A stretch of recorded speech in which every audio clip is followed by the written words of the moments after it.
You're on the House Foreign Affairs Committee, and like all Americans, followed what happened as it unfolded inside Russia, and Vladimir Putin saying that he was able to stop what would have been some civil war or civil strife inside Russia.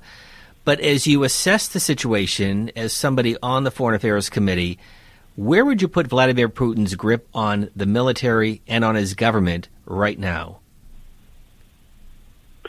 Well, there's no question that Vladimir Putin is a vile dictator and thug who has had, complete control over his country for over 2 decades now.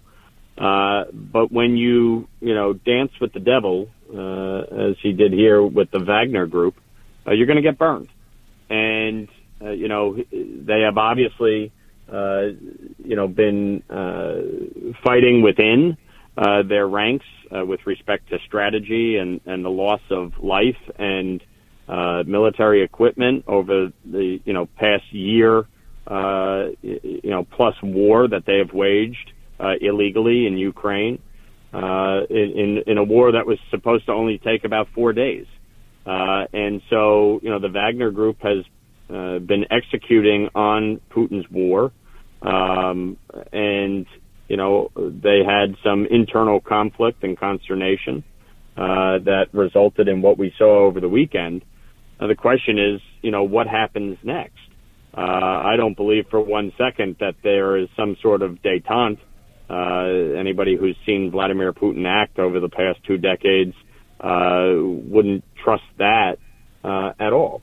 So it's going to be very interesting to see what happens there. But what is of great concern, in addition to obviously the instability, is the simple fact that, Russia has numerous nuclear weapons. And obviously, if the country is destabilized and control of the military becomes a great threat, obviously what happens with those nuclear weapons is deeply disconcerting.